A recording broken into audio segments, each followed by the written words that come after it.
નમસ્તે મિત્રો, વરસાદની આગાહીના સમાચારો અને દેશ દુનિયાના તાજા સમાચારોના ફરી એક નવા વિડીયોની સાથે હું છું આપનો પ્રિય ગુજ્જુ સંદેશ। મિત્રો, આજના સમાચારોમાં આપણે જાણીશું ગુજરાત તરફ આગળ વધી રહ્યું છે વાદળોનું ટોળું, અંબાલાલ પટેલની આગાહી, આસામને મળ્યા નવા રાજ્યપાલ, 10 રાજ્યોમાં 6 નવા રાજ્યપાલ, હવે યુવાનોમાં ફેલાયો જીવલેણ સાંદીપુરા વાયરસ, ભારતનું એકમાત્ર રાજ્ય જ્યાં ઇન્કમ ટેક્સ નથી લાગતો, સૌથી ખતરનાક શહેરોમાં પાકિસ્તાનનું આ શહેર બીજા નંબરે, દેશમાં કેન્સરના કેસમાં સતત વધારો, 170 વર્ષ પહેલાં ડૂબેલા જહાજનો કાટમાળ મળ્યો, જબરીધામનો 10 કરોડના ખર્ચે કરાશે કાયાપલટ, મનીષ દોશીએ મુખ્યમંત્રીને પત્ર લખીને શિક્ષકોની ભરતીની માંગ કરી, 700 જેટલી સાયકલો ધૂળ ખાતી હાલતમાં જોવા મળી, મહેસાણામાં બાયોગેસ પ્લાન્ટ્સ તપાસે, નીતિ આયોગની બેઠકમાં ભારતને વિકસિત બનાવવા પર મહામંથન, બનાસ ડેરી અને જાપાનની સુઝુકી કંપની વચ્ચે મહત્વપૂર્ણ કરાર, વિદેશમાં અભ્યાસ કરવા ગયેલા કેટલા વિદ્યાર્થીઓના મોત, અમેરિકામાં ઘૂસવા જતા 150 ગુજરાતીઓ ઝડપાયા, ઇઝરાયેલે પેલેસ્ટાઇનની શાળા પર હુમલો કરતા 30ના મોત, મંગળ પર ફરી જીવનના સંકેતો મળ્યા, સૌરાષ્ટ્ર કચ્છમાં સૌથી મોટી જેલ બનશે, મળશે તમામ સુવિધા, ઓનલાઈન છેતરપિંડીનું નેટવર્ક સાની કેટલીથી વધ્યું, 10 ઇંચ સુધીના વરસાદની આગાહી અને બનાસકાંઠામાં વરસાદ ખેંચાતા યજ્ઞ। આ તમામ સમાચારો વિશે આપણે આજના વિડીયોમાં વિગતવાર જાણવાના છીએ। તો મિત્રો, વિડીયોમાં અંત સુધી બન્યા રહેજો અને ગુજ્જુ સંદેશ ચેનલ પર નવા છો તો ચેનલને સબસ્ક્રાઈબ કરી ચેનલ સાથે જોડાઈ દેજો, જેથી આ ચેનલ પરથી આવતા ઉપયોગી સમાચારના વિડીયો આપને મળતા રહે। તો મિત્રો, સમાચારની શરૂઆતમાં જાણીએ ગુજરાત તરફ આગળ વધી રહ્યું છે વાદળોનું ટોળું। આ સમાચાર વિશે વધુ જાણીએ તો હવામાન વિભાગ દ્વારા આગામી 5 દિવસ ભારેથી અતિભારે વરસાદની આગાહી કરવામાં આવી છે, જેના કારણે તંત્ર એલર્ટ થયું છે। તેમજ મધ્યપ્રદેશથી સાયક્લોનિક સર્ક્યુલેશન ગુજરાત તરફ આગળ વધી રહ્યું છે, તો બીજી બાજુ સૌરાષ્ટ્ર અને દક્ષિણમાં ભારે વરસાદને કારણે જનજીવન ઠપ થઈ ગયું હતું અને લોકોના ઘરમાં રાખેલ તમામ સામાન પલળી ગયો હતો। ત્યારબાદ જાણીએ મિત્રો અંબાલાલ પટેલની આગાહી વિશે। તો મિત્રો, હવામાન નિષ્ણાંત અંબાલાલ પટેલની આગાહી અનુસાર ગઈકાલે અમદાવાદ અને ગાંધીનગરમાં વરસાદની શક્યતા વ્યક્ત કરવામાં આવી હતી। ઉલ્લેખનીય છે કે બંગાળના ઉપસાગરમાં વરસાદી સિસ્ટમ સક્રિય થઈ છે। સિસ્ટમ ગુજરાત તરફ 1 કે 2 દિવસમાં આવશે, તેમજ 29 અને 30 જુલાઈએ ભારે વરસાદની શક્યતાઓ છે, તો મધ્ય ગુજરાતમાં ભારે વરસાદ થવાની સંભાવના વ્યક્ત કરવામાં આવી છે। ઓફશોર ટ્રફના કારણે દક્ષિણ ગુજરાતમાં ભારે વરસાદ પડી શકે છે। ત્યારબાદ જાણીએ મિત્રો આસામને મળ્યા નવા રાજ્યપાલ, 10 રાજ્યોમાં 6 નવા રાજ્યપાલ। આ સમાચાર વિશે વધુ જાણીએ તો મોદી 3.0માં પ્રથમ વખત એકસાથે 10 રાજ્યો અને કેન્દ્ર શાસિત પ્રદેશના રાજ્યપાલો અને એડમિનિસ્ટ્રેટની બદલી કરવામાં આવી છે। રાષ્ટ્રપતિ ભવને શનિવારે મોડી રાત્રે 6 રાજ્યોમાં નવા રાજ્યપાલોની નિમણૂક અને 3 રાજ્યોમાં રાજ્યપાલોના આદેશ જારી કર્યા હતા। આસામના રાજ્યપાલ ગુલાબચંદ કટારિયા પંજાબના રાજ્યપાલ ઉપરાંત ચંદીગઢના પ્રશાસક તરીકેનો કાર્યભાર સંભાળશે। ત્યાર પછીના સમાચાર જોઈએ તો હવે યુવાનોમાં ફેલાયો જીવલેણ સાંદીપુરા વાયરસ। આ સમાચાર વિશે વધુ જાણીએ તો નાના બાળકો બાદ હવે યુવાનોમાં જીવલેણ સાંદીપુરા વાયરસ ફેલાયો છે। રાજકોટમાંથી સાંદીપુરા વાયરસને લઈને ચોંકાવનારી માહિતી સામે આવી છે। એક 18 વર્ષીય યુવાનમાં સાંદીપુરા વાયરસના લક્ષણો જોવા મળ્યા છે। 18 વર્ષના યુવાનમાં સાંદીપુરા વાયરસના લક્ષણ મળી આવ્યા બાદ તેને સિવિલ હોસ્પિટલના ખાસ વોર્ડમાં ઓબ્ઝર્વેશન હેઠળ રાખવામાં આવ્યો છે। ત્યારબાદ જાણીએ મિત્રો ભારતનું એકમાત્ર રાજ્ય જ્યાં ઇન્કમ ટેક્સ નથી લાગતો। આ અંગે વધુ જાણીએ તો ભારતમાં સિક્કિમ એકમાત્ર એવું રાજ્ય છે જે ઇન્કમ ટેક્સમાંથી બાકાત છે, એટલે કે ત્યાંના લોકો વાર્ષિક કરોડો કમાતા હોય છતાં તેને ટેક્સ નથી ભરવો પડતો। 1975માં સિક્કિમ જ્યારે ભારતમાં ભળ્યું ત્યારે તેણે એક ખાસ શરત રાખી હતી। તે સમયે સિક્કિમે આવકવેરા કાયદાની કલમ 1916 અપનાવવાનો ઇનકાર કર્યો હતો। સિક્કિમની આ શરત ભારત દ્વારા પણ સ્વીકારવામાં આવી હતી, જેના કારણે સિક્કિમ કરમુક્ત રાજ્ય છે। ત્યારબાદ જાણીએ મિત્રો સૌથી ખતરનાક શહેરોમાં પાકિસ્તાનનો શહેર બીજા નંબરે। આ સમાચાર વિશે વધુ જાણીએ તો પાકિસ્તાન પહેલાંથી જ દુનિયાભરમાં આતંકવાદ માટે કુખ્યાત છે।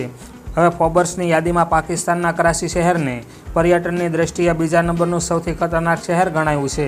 રેટિંગમાં તેને 100માંથી 93.12 માર્ક્સ આપવામાં આવ્યા છે।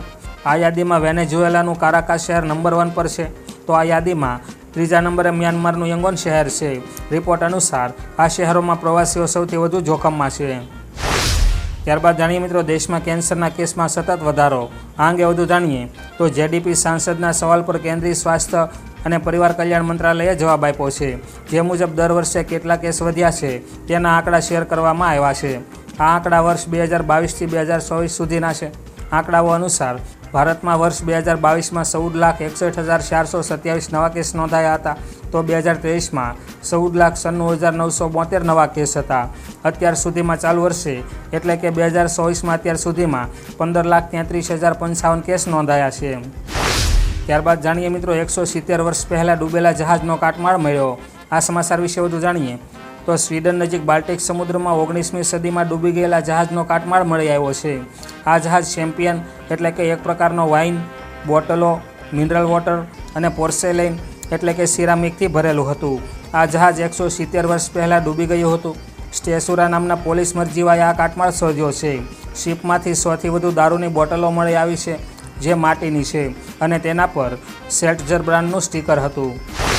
ત્યારબાદ જાણીએ મિત્રો શબરીધામનો 10 કરોડના ખર્ચે કરાશે કાયાપલટ. આ અંગે વધુ જાણીએ તો સાપુતારાની નજીક આવેલા રામશબરી મિલન સ્થળનું 10 કરોડના ખર્ચે કાયાપલટ કરાશે. આ હેઠળ શ્રદ્ધાળુઓની સુવિધા માટે ભોજનશાળા, સ્પેશિયલ રૂમ, વેટિંગ એરિયા સાથેના ભવ્ય યાત્રી નિવાસનું નિર્માણ કરાયું છે. હવે બીજા તબક્કામાં સભા મંડપ, પાર્કિંગ, સોલાર સિસ્ટમ સહિત 16 જેટલી સુવિધાઓનો વિકાસ થશે. અહીં જ ભગવાન શ્રીરામે માતા શબરીના હેઠા બોર આરોગ્યા હતા. ત્યાર પછીના સમાચાર જોઈએ તો મનીષ દોશીએ મુખ્યમંત્રીને પત્ર લખીને શિક્ષકોની ભરતીની માંગ કરી. આ અંગે વધુ જાણીએ તો રાજ્યની સરકારી પ્રાથમિક, માધ્યમિક અને ઉચ્ચતર માધ્યમિક શાળાઓમાં શિક્ષકોની ભરતી કરવાની કોંગ્રેસે માંગ કરી છે. જે અંગે ગુજરાત કોંગ્રેસના મુખ્ય પ્રવક્તા ડૉક્ટર મનીષ દોશીએ મુખ્યમંત્રીને પત્ર લખીને શિક્ષકોની ભરતી કરવાની માંગ કરી છે. જેમાં ભરતીનું સત્તાવાર જાહેરનામું બહાર પાડીને 2 મહિનામાં ભરતી પ્રક્રિયા પૂર્ણ કરવાની માંગ કરાઈ છે. હાલ રાજ્યમાં 40,000 કરતાં પણ વધુ શિક્ષકોની જગ્યાઓ ખાલી છે. ત્યારબાદ જાણીએ મિત્રો 900 જેટલી સાયકલો ધૂળ ખાતી હાલતમાં જોવા મળી. આ અંગે વધુ જાણીએ તો ખેડા, ભરૂચ અને બનાસકાંઠાના ધાનેરા બાદ હવે વડોદરાના સાવલીમાં સાયકલ ધૂળ ખાઈ રહી છે. જણાવી દઈએ કે સાયકલ વિતરણ કરવામાં તંત્રએ વિલંબ કરતાં સાયકલ હાલ ધૂળ ખાઈ રહી છે. ખુલ્લા મેદાનમાં 900 કરતાં પણ વધારે સાયકલ જોવા મળી હતી. જોકે વરસાદને કારણે આ સાયકલોને કાટ પણ લાગી શકે છે અને ગત વર્ષની સાયકલનું આ વર્ષે પણ વિતરણ ન થતાં અનેક સવાલો ઉઠ્યા હતા. ત્યારબાદ જાણીએ મિત્રો મહેસાણામાં બાયોગેસ પ્લાન્ટ સ્થપાશે. આ વિશે વધુ જાણીએ તો મહેસાણા શહેરમાંથી દૈનિક ઉત્પન્ન થતા ભીના કચરામાંથી કોમ્પ્રેસ્ડ બાયોગેસ એટલે કે મિથેન ઉત્પન્ન કરવા માટે પણ કવાયત હાથ ધરાઈ છે. જે અંતર્ગત દૈનિક 20 ટન ભીના કચરામાંથી બાયોગેસ ઉત્પન્ન કરવા માટેનો પ્લાન્ટ સ્થાપવા માટે કેન્દ્ર સરકારની સ્વચ્છ ભારત મિશન 2 યોજના હેઠળ રૂપિયા 3.60 કરોડ અને બીજા 15માં નાણાં પંચની ગ્રાન્ટમાંથી મળીને કુલ 4.41 કરોડના ખર્ચના અંદાજ સાથેની ટેન્ડર પ્રક્રિયા કરાઈ હતી. ત્યારબાદ જાણીએ મિત્રો નીતિ આયોગની બેઠકમાં ભારતને વિકસિત બનાવવા પર મહામંથન. આ વિશે વધુ જાણીએ તો નીતિ આયોગની બેઠકમાં 2047 સુધીમાં વિકસિત ભારત માટેના વિઝન દસ્તાવેજના કેટલાક ભાગો પર ચર્ચા કરવામાં આવી હતી. કેન્દ્ર અને રાજ્ય સરકારો વચ્ચે સહભાગી શાસન અને સરકારને પ્રોત્સાહન આપવા, ગ્રામીણ અને શહેરી બંને વસ્તી માટે જીવનની ગુણવત્તા જેવા મુદ્દાઓ પર ચર્ચા કરવામાં આવી હતી. નીતિ આયોગની બેઠકમાં વિકસિત ભારત અંગેના વિઝન દસ્તાવેજના કેટલાક અંશો રાખવામાં આવ્યા હતા. ત્યાર પછીના સમાચાર જોઈએ તો બનાસ ડેરી અને જાપાનની સુઝુકી કંપની વચ્ચે મહત્વપૂર્ણ કરાર. આ અંગે વધુ જાણીએ તો એશિયાની સૌથી મોટી ડેરી બનાસ ડેરીએ પર્યાવરણ જાળવણી અને કાર્બન ફૂટપ્રિન્ટ ઘડવાની દિશામાં એક મહત્વપૂર્ણ કદમ ભર્યું છે. બનાસ ડેરી અને જાપાનની સુઝુકી કંપની વચ્ચે મહત્વપૂર્ણ કરાર થયા છે. સુઝુકી કંપની બનાસકાંઠા જિલ્લામાં 5 CNG પ્લાન્ટ સ્ટેશનો ઊભા કરવા 250 કરોડથી વધુના રોકાણ કરશે. ઉપરાંત કેટલીક ટેકનોલોજી પણ પૂરી પાડશે. ત્યાર પછીના સમાચાર જાણીએ તો વિદેશમાં અભ્યાસ કરવા ગયેલા કેટલા વિદ્યાર્થીઓના મોત થયા. આ સમાચાર વિશે વધુ જાણીએ તો સરકારે છેલ્લા 5 વર્ષમાં વિદેશમાં અભ્યાસ કરવા ગયેલા અને મોતનો ભોગ બનેલા ભારતીય વિદ્યાર્થીઓની સંખ્યા જાહેર કરી છે. સંસદના ચોમાસુ સત્ર દરમિયાન વિદેશ મંત્રાલય તરફથી ગઈકાલે લોકસભામાં આ અંગે માહિતી આપવામાં આવી હતી. જેમાં કેનેડામાં 172, યુએસમાં 108 તથા બ્રિટનમાં 58 વિદ્યાર્થીના મોત થયા હતા. ત્યારબાદ જાણીએ મિત્રો અમેરિકામાં ઘૂસવા જતા 150 ગુજરાતીઓ ઝડપાયા. આ સમાચાર વિશે વધુ જાણીએ તો અમેરિકા જવાનો ક્રેઝ હજુ પણ યુવાનોમાં યથાવત છે. આ પાછળનું કારણ મોટાભાગે સામાજિક મોભો વધારવાનું તથા ડોલર પ્રત્યેનું આકર્ષણ એ મુખ્ય કારણ રહ્યું છે. જોકે તેમાં મોટે ભાગે લોકો ગેરકાયદેસર રીતે જવાનો રસ્તો અપનાવતા હોય છે. તેવામાં ફરી મેક્સિકો બોર્ડરથી ગેરકાયદે અમેરિકામાં ઘૂસવા જતા 150થી વધુ ગુજરાતીઓ ઝડપાયા હોવાના સમાચાર સામે આવ્યા છે. આ તમામ 150 યુવાનોને ડિપોર્ટ કરવામાં આવશે.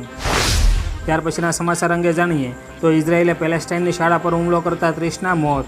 આ સમાચાર અંગે વધુ જાણીએ તો ગાઝાના દેર અલ બાલાહમાં એક શાળા પર ઇઝરાયેલના હુમલામાં ઓછામાં ઓછા 30 પેલેસ્ટિનિયન માર્યા ગયા છે અને 100થી વધુ ઘાયલ થયા છે. પેલેસ્ટિનિયન આરોગ્ય અધિકારીએ જણાવ્યું હતું. ઇઝરાયેલી સેનાએ કહ્યું છે કે તેણે હમાસ કમાન્ડર સેન્ટર પર હુમલો કર્યો છે. મળતી માહિતી મુજબ જે લોકો પર હુમલો કરવામાં આવ્યો છે તેમાંથી મોટાભાગના લોકો વિસ્થાપિત લોકો હતા. ત્યારબાદ જાણીએ મિત્રો, મંગળ પર ફરી જીવનના સંકેતો મળ્યા. આ અંગે વધુ જાણીએ તો મંગળ પર ફરી એકવાર જીવનના સંકેતો મળી આવ્યા છે. નાસાના પર્સિવરન્સ રોવરે મંગળ પર તીર જેવા આકારનો ખડક જોયો છે, જેને જોઈને એવું લાગે છે કે જાણે પાણીનો પ્રવાહ વહી રહ્યો છે. રોવરે આ ખડકની તસવીરો નાસાને મોકલી છે, જેમાં ખડકની સપાટી પર સ્ફટિક જેવી નક્કર સામગ્રી અને લાલ રંગનો વિસ્તાર જોવા મળ્યો છે. વૈજ્ઞાનિક કેન ફાર્લી તેને અત્યાર સુધી શોધાયેલા જીવનની સૌથી જટિલ અને મહત્વપૂર્ણ નિશાની માની રહ્યા છે. ત્યારબાદ જાણીએ મિત્રો, સૌરાષ્ટ્ર કચ્છમાં સૌથી મોટી જેલ બનશે, મળશે તમામ સુવિધા. આ સમાચાર વિશે વધુ જાણીએ તો સૌરાષ્ટ્ર કચ્છમાં સૌથી મોટી જેલ બનાવવા માટે સરકારમાં દરખાસ્ત મોકલવામાં આવી હતી, જેને મંજૂર કરવામાં આવી છે, જેથી આ જેલનું કામ ટૂંક જ સમયમાં શરૂ થઈ જશે. આ જેલ 65 એકરમાં બનાવવામાં આવશે અને રાજકોટના ન્યારા પાસે બનશે. છેલ્લા 14 વર્ષ બાદ તૈયાર થતી આ જેલમાં તમામ સુવિધાઓ આપવામાં આવશે. ઉલ્લેખનીય છે કે જેલ નાની હોવાથી ઘણીવાર જેલમાં કેદીઓ વચ્ચે ઝઘડાઓ પણ થતા હોય છે. ત્યાર પછીના સમાચાર જોઈએ તો ઓનલાઈન છેતરપિંડીનું નેટવર્ક શાની કેટલીથી વધ્યું. આ અંગે વધુ જાણીએ તો ઓનલાઈન છેતરપિંડીના ભોગ બનેલા લોકોના પૈસા જમા કરાવવા માટે શાની કેટલી ઉપર આવતા જરૂરિયાતમંદોના આધાર પુરાવાનો ઉપયોગ થતો હતો. આ પુરાવાના આધારે બેંક ખાતામાં નાણાંની મોટી હેરફેર કરવામાં આવતી હતી અને બિકાનેર ગેંગને સાઇનિંગ ગેંગ સાથે સંપર્કો હોવાનું પ્રાથમિક તપાસમાં સામે આવી રહ્યું છે. આરોપીઓ માત્ર 3 મહિનામાં જ 20 લાખથી વધુની રકમની કમાણી કરતા હતા. ત્યારબાદ જાણીએ મિત્રો 10 ઇંચ સુધીના વરસાદની આગાહી વિશે. તો મિત્રો, હવામાન નિષ્ણાત અંબાલાલ પટેલે ફરી એકવાર અતિભારે વરસાદની આગાહી કરી છે. તેઓએ જણાવ્યું છે કે ઓગસ્ટ મહિનાના પ્રથમ સપ્તાહના અંતે ગુજરાતના વિવિધ વિસ્તારમાં સારો અને સાર્વત્રિક વરસાદ વરસી શકે છે. મધ્ય ગુજરાત સારો વરસાદ પડવાની શક્યતા રહેલી છે, તો પંચમહાલના ભાગોમાં 4 થી 5 ઇંચ જેટલો વરસાદ પડવાની શક્યતા રહેલી છે. તેમજ દાંતીવાડા, વાવ અને થરાદના ભાગોમાં વરસાદી ઝાપટા રહેશે. તો બીજી તરફ બનાસકાંઠામાં વરસાદ ખેંચાતા યજ્ઞ. આ વિશે વધુ જાણીએ તો એક તરફ ગુજરાતમાં જળબંબાકાર છે, તો બીજી તરફ ઉત્તર ગુજરાતના બનાસકાંઠામાં દુષ્કાળની પરિસ્થિતિ સર્જાઈ છે. જે પ્રકારે બનાસકાંઠામાં વરસાદ ખેંચાયો છે, જેને લીધે ખેડૂતોની હાલત કફોડી બની છે. ગરમીથી પણ હાલ લોકોની હાલત કપરી બની છે. જણાવી દઈએ કે ડેમ, નદી, નાળા અને તળાવ ખાલી છે, જેને લઈને યજ્ઞ કરાયો છે અને સારા વરસાદ માટે પ્રાર્થના કરાઈ છે. તો શ્રોતા મિત્રો, વરસાદના સમાચારો અને દેશ દુનિયાના તાજા સમાચારોના આજના વિડીયોમાં બસ આટલું જ. વિડીયો પસંદ આવ્યો હોય તો વિડીયોને લાઇક કરજો, વિડીયો આપના મિત્રો દોસ્તો સાથે શેર કરજો અને ગુજ્જુ સંદેશ ચેનલ પર નવા છો તો ચેનલને સબસ્ક્રાઈબ કરી ચેનલ સાથે જોડાઈ જજો, જેથી આ ચેનલ પરથી આવતા આવા ઉપયોગી સમાચારોનો વિડીયો આપને મળતા રહે. તેમજ આપના પ્રશ્નો અથવા તો કંઈ સૂચનો હોય તો કોમેન્ટ બોક્સમાં કોમેન્ટ કરીને જરૂરથી જણાવજો. તો મિત્રો, આજના વિડીયોમાં બસ આટલું જ. ફરી મળીશું નવા વિડીયોમાં, નવા સમાચારોમાં. તો ત્યાં સુધી રજા લઈએ. આવજો.